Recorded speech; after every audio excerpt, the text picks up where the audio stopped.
जोरदार करते से अभिनंदन करें बाज्ञापन और शाल उठाकर हम आपकी इस अद्भुत व्यक्तित्व का और आपके कृतित्व का, आपकी कर्मनिष्ठ जीवन यात्रा का और एक महाकाव्यों की रचना की है।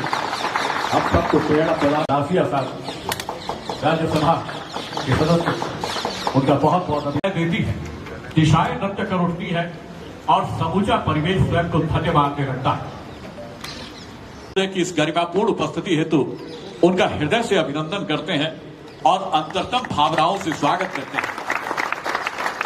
माननीय कटारिया साहब,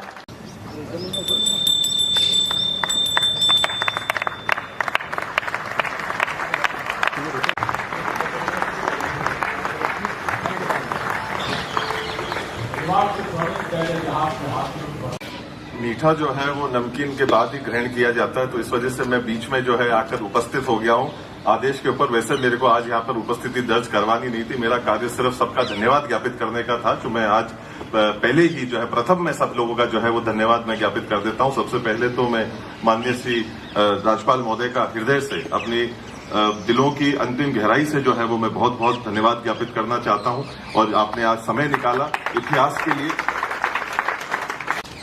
हम अपनी पीढ़ियों से इस मेवाड़ राजघराने के प्रति हमेशा नतमस्तक रहे हैं और इसका सम्मान किया। आज आपने पता नहीं एक नई परिपाटी शुरू की। हम आजकल लोकतंत्र के जरूर सिपाही और अभिनंदन करते हैं। आपके पिताजी आ नहीं पाए बीमारी के कारण से, लेकिन उनको हमारी बात जरूर पहुंचाना कि आपके कारण से आज इस कार्यक्रम में हम सब लोग यहाँ उपस्थित हुए। मैं सोचता हूँ कि मेरे पास शब्द नहीं है कि आज पता नहीं लक्ष्मण सिंह जी आपने सोचा क्या है।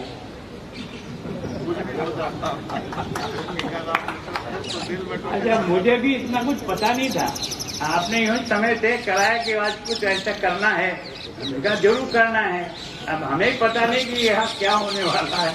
तो आज आपने तो एक तरह से हम सब लोगों को इतना दबाव में ले लिया है कि हम आपके का कैसे निभाएंगे कुछ कह नहीं सकते। पर निश्चित रूप से उदयपुर को जो ऊंचाई मिली है वो हमारे इतिहास ने भी दी है, हमारी प्राकृतिक सुंदरता ने भी दी। अगर ये उदयपुर में दोनों झील नहीं होती और ये फतेह सागर नहीं होता तो क्या आज उदयपुर दुनिया का टूरिस्ट सेंटर बन सकता है? मैं सोचता हूँ किस विचार से उस समय काम किया। मैंने जब पढ़ा ना ये सारा जो देवास 3rd और 2nd 4th और ये महाराणा साहब के जमाने में कोई एक सर्वे हुआ था। उस सर्वे में ये जो हिंद महासागर में जाने वाला जो पानी है इसको कैसे इधर लाया जाए, ये उस समय की एक योजना पड़ी हुई थी जिसको सुखाड़िया जी ने उठाया। कारण क्या है कि हमारा जो पई का घाटा है उसका पूर्व दिशा का जो पानी है वो तो सीधा का सीधा बहता हुआ बंगाल की खाड़ी में जाता है और पई के घाटे बुला करके हमारा स्वागत किया। जबकि हम वास्तव में प्रारंभ से, आज से नहीं, मेवाड़ इस राजघराने के प्रति अप्परावल से लेकर अब तक जितने राजवंश के लोग हुए उन्हें देश और धर्म के लिए ही जीकर यह इतिहास बनाया। पर पता नहीं लक्ष्मण जी की योजना क्या थी कि आज उन्होंने इस कार्यक्रम के माध्यम से हमें यहाँ बुलाकर के हम सब जनप्रतिनिधियों का सम्मान किया। उसके लिए तो हम बहुत आभारी हैं। पर मैं विशेष रूप से, क्योंकि आज की दृष्टि से उदयपुर एक टूरिस्ट का बहुत अच्छा सेंटर बनता जा रहा है, उसमें ये राजमहल और इसका जो म्यूजियम है और इसके जो जगह है वो भी एक सामान्य जनता के लिए एक आकर्षण का केंद्र है। मैं सोचता हूँ इस टूरिज्म को बढ़ाने के भगत सिंह जी ने जो पहला प्रयास किया उसकी बदौलत आज उदयपुर में एक तरह से टूरिस्ट डेस्टिनेशन बना है।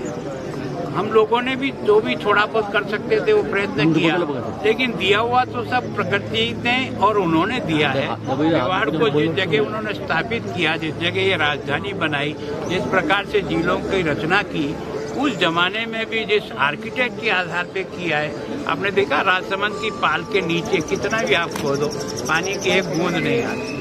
जयसमंद की इतनी छोटी सी पाल है, कितना बड़ा पानी का संग्रह कर रहे हैं। और यहाँ की जो जिले हैं ये वास्तव में उदयपुर की सुंदरता को भी बढ़ाती है और हमें बताती है कि अगर कुछ काम करो तो भविष्य की पीढ़ी के लिए करो, ताकि वो इस बात को याद रखे कुछ क्या। तो वास्तव में आज इस कार्यक्रम के माध्यम से हाथियों के जिसके कारण से गजराज को हम सब लोग अपने घर में रखते हैं, अपने घर में भी कोई लगाते हैं, क्योंकि अपन इसको गणेश जी का ही एक अवतार मान करके इसको बहुत ही सुखनी मानते हैं। तो मैं सोचता हूँ कि उन्होंने इस व्यवस्था को किया, उनका बहुत बहुत धन्यवाद। तो आपने काफी सारे प्रसंग बताए और कहा कि इनको इतिहास की किताबों में जगह नहीं मिली, हम पढ़ नहीं पाए। कारण क्या है कि हमारे देश का ये सोच रहा, महापुरुष किसी भी धर्म का अच्छी बात हमें किसी भी धर्म में मिले, उनको हमें अपनी सिलेबस में जोड़ना चाहिए, उसको संकुचित दायरे से नहीं देखना चाहिए। अगर कोई ईसा मसीह की किसी घटना से भी कोई व्यक्ति को प्रेरणा मिलती है तो जोड़ो न, किसी दिक्कत है। लेकिन हमने जो धर्मनिरपेक्ष के नाम पर अपने अतीत से जो हमने काटने का प्रयास किया, उसके परिणाम से देश ने बहुत तरक्की की है। लेकिन व्यक्ति के जीवन में जिस प्रकार का समर्पण चाहिए, जिस प्रकार का एक तरह से उत्साह चाहिए देश के बारे में, उसमें कमी आई। उसका कारण हमारा पाठ्य पुस्तक भी है। कभी मैं बच्चा था तब हरिश्चंद्र की कहानी पढ़ते थे, और मैं सोचता हूँ हरिश्चंद्र ने जिस प्रकार का उदाहरण दिया कि वो किस जगह नौकरी कर रहा है और वहाँ भी अपने बच्चों का कफन तक के लिए भी जो ड्यूटी उसकी लगाई है उसकी वो पालना कर रहा है। इसका मतलब समझिए हमारे देश का कैरेक्टर कितना ऊंचा था। तो मैं सोचता हूँ अगर हमारे बच्चों को संस्कार और कैरेक्टर बनाना है तो हमें अतीत की अच्छी घटनाओं से जोड़ना चाहिए।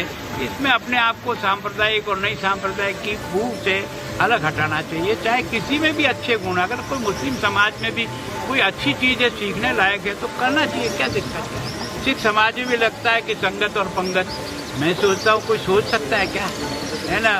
बड़ा से बड़ा व्यक्ति भी उसी पंगत में बैठता है और छोटा से छोटा भी वही बैठता है और उसी तरह से सेवा करते हैं। तो कुछ चीज़ें जहाँ से अच्छी मिल सके लेना चाहिए।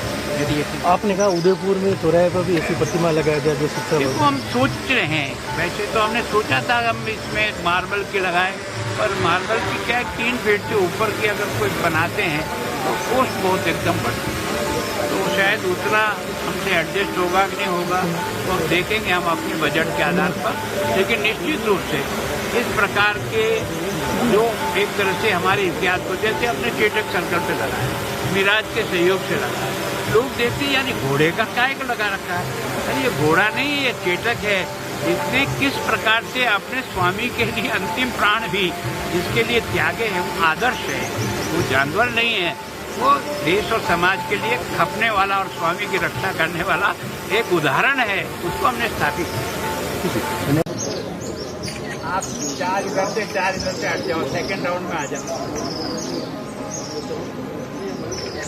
लास्ट कॉर्नर वाले वापस आ जाओ, आप निकलो भैया। सोनी हूँ और इस कार्यक्रम के संचालन के लिए विशेष तौर पर कोटा से आया हूँ।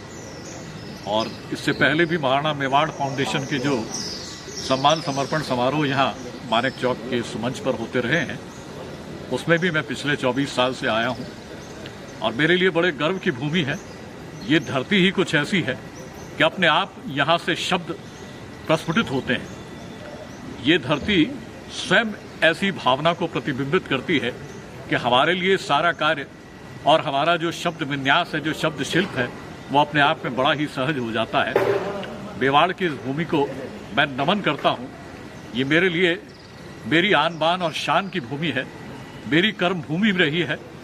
और इसके अलावा जिस तरह से निरंतरता मेवाड़ के समूचे वैभव में दिखाई देती है, यहाँ के शौर्य, यहाँ की आन बान शान, यहाँ की संस्कृति, यहाँ की ऐतिहासिक विरासत, यहाँ का पुरातत्व, यहाँ के महल, यहाँ की झीलें सचमुच अद्वितीय हैं। और इसीलिए मेवाड़ पूरे विश्व में वंदनीय माना जाता है और मैं स्वयं गर्व की अनुभूति करता हूँ। आज ये प्रतिमा क्या इसकी विशेषता है और क्या सोच के साथ में अनावरण? देखिए, हाथी आगढ़ करके ये जगह थी राजमहल उदयपुर स्थित के अंदर, जिसके सारे पर्यटन और सैलानी जिन जगहों को जो देखने के लिए आते हैं, तो उन लोगों को इस जगह के बारे में बेहतर तरीके से पता पड़ सके। एक खाली दीवार रहे और लोग आकर देखें वहाँ पर, तो उनको समझ में कम आता था। और जो जो गाइड है हमारे, जो पर्यटकों के साथ में रहते हैं, उनको भी उस जगह की संस्कृति और इतिहास को समझाने में भी जो दिक्कत आती थी, तो उस सिलसिले को लेकर हम लोगों ने यहाँ पर सब लोगों ने मिलकर एक निर्णय लिया कि क्यों ना यहाँ पर हाथी की पूरी विशाल एक प्रतिमा जो है वो लगाई जाए, और वो दृश्य जिसके लिए ये जगह जो है वो के लिए कार्य में काम आती थी, उसको जो है वो वर्जिश के कार्य के अंदर उसी प्रकार में, उसी रूप के अंदर जो है वो हाथी को दिखाया जाए। तो उसी तरीके से उस चीज को आज वापस जो है वो इस 21वीं सदी के अंदर उसको जीवंत किया गया। वर्जिश शब्द आपने इस्तेमाल किया, क्या क्यों कहा जाता है? मनोरंजन के लिए यहाँ पे हाथी झगड़ा करते थे जी। लेकिन सही में क्या होता था? क्या कारण था कि इस तरह से हाथियों का प्रदर्शन? जी, ये अक्सर जो है वो झूठ जो है वो पूरे संसार के 100 चक्कर लगा चुका होता है, सच फिर भी जूते ही पहन रहा होता है। तो आज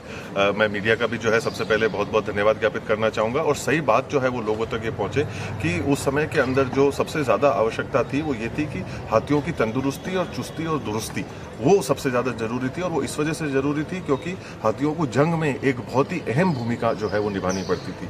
अगर आप हाथी की वर्जिश नहीं कराएंगे, आप मनुष्य की ही वर्जिश नहीं कराएंगे, तो वो स्वयं ही आलसी हो जाता है। तो उसी प्रकार से आज की तारीख में हाथी जैसा जो एक जानवर है, उसकी एक वर्जिश होना, उसकी एक चुस्ती जो है, फुर्ती जो है वो रहना, वो हमारे लिए कितनी आवश्यक है। हमने इन चीज़ों को, जो हकीकत की जो दास्ताएं जो है वो रही हैं राम प्रसाद के माध्यम से, जो हमने देखी हैं, सीखी है, समझी हैं, पढ़ी हैं, उसको पूरा जो है वो जीवित करने की जो है वो आवश्यकता है कि हाथी जो एक युद्ध के अंदर एक मनुष्य को ले जाता है, उसका भरोसा अपने खुद के सारथी पे और हाथी पे, दोनों पे एक दूसरे के ऊपर इतना रहता है, और वो तब रह पाएगा जब हम फिट रहेंगे। आज की तारीख में हम लोग, इंसान जो है वो कुश्ती करता है, हम लोग इन चीज़ों के अंदर मेडल अंतर्राष्ट्रीय स्तर के ऊपर जीतते हैं तो हमको खुशी होती है। उसी प्रकार से पुराने ज़माने के अंदर जब इंसानों को अपने खुद की सांस को जीवित रखने के लिए, उस समय को जीवित रखने के लिए, अपने स्वाभिमान को जो है सुरक्षित रखने के लिए ये सारे कार्यों को जो है वो कराया जाता था। उसी सोच के अंतर्गत हाथियों की भी वर्जिश कराई जाती थी, जिससे कि वो चुस्त और दुरुस्त रहे। आपने एक अनूठा उदाहरण पेश किया कि पशु प्रेम का, जी, तो उसके बारे में किस तरह से आपको ये आया कि कहाँ से प्रेरणा मिली कि पशु प्रेम? नहीं, देखिए, सबसे पहले धन्यवाद आपका इस सवाल के लिए। पशु प्रेम जो है वो हम लोगों को समझना पड़ेगा कि हर भारतीय के जो है वो रग रग में जो है वो बसा हुआ है। समय को लेकर जो है कहीं ना कहीं इन चीज़ों को जो है वो भटका दिया गया, इसको अलग तरीके से जो है वो पेश करा गया। आज आप वीर शिरोमणि महाराणा प्रताप को जो है वो उनका प्रेम चेतक के प्रति, उनका प्रेम जो है वो राम प्रसाद के प्रति आज आप देखिए कितना है। आज भी इस 21वीं सदी के अंदर मनुष्य जो है वो जानवरों को, पशुओं को जो है वो पालने का काम आज भी कर रहा है। तो वो तो हमको जायज़ लग रहा है। तब के पशु जो थे और आज के पशुओं के अंदर और कानूनों के अंदर फर्क आ गया, बट प्रेम में तो फर्क नहीं आया ना। हमको ये समझना पड़ेगा कि प्रेम प्रदर्शन का नहीं, दर्शन का विषय है। जब हम लोग इन चीज़ों को जो है समझने का प्रयास करेंगे, जब हम अपनी संस्कृति के साथ में जुड़ेंगे, क्योंकि उस समय पे अगर अपनी जान किसी पर निर्भर करती थी तो अपने पशु पर निर्भर करती थी, और वो एक परिवार का सदस्य था, चाहे वो चेतक था, चाहे वो हमारा हाथी राम प्रसाद क्यों ना था, क्योंकि हमारी पूरी तरीके से जो है जंग उनके ऊपर निर्भर करी जाती थी। तो इन चीज़ों की हम लोगों को कदर करना, और पीढ़ियों से जो है ये सिलसिला जो है वो चलता हुआ आया है, और आज हमारी भावी पीढ़ी जो है इस 21वीं सदी के अंदर आने वाली जो पीढ़ी है उसको शिक्षित करने के लिए हमको बहुत सख्त आवश्यकता है। तो उसके अंतरूप भी जो है वो हम लोगों ने इस मॉडल को जो है वो लगाया। सर, ये हाथी कहाँ बने, इसके बारे में? ये एक बहुत ही प्रसिद्ध मूर्तिकार जो है, उन्होंने बहिड़ा साहब ने जो है वो उन्होंने बनाए हैं। ये हमारे हाथी जो हैं एक राष्ट्रपति सम्मानित कलाकार हैं। उन्होंने जो है हरिद्वार के अंदर वो रहते हैं, उन्होंने जो है वो इनको बनाया है। उनके पिताजी ने और उनके पूरे परिवार ने जो है वो इनको मिलकर जो है वो बनाया है, और अन्य मूर्तियां जो है महाराणा प्रताप की वो भी इन्होंने जो है वो बनाई है। तो ये बहुत ही प्रसिद्ध और पीढ़ियों से इस कला को करते हुए आने वाला परिवार जो है, उन्होंने इनको जो है मूर्ति बनाई। बहुत बहुत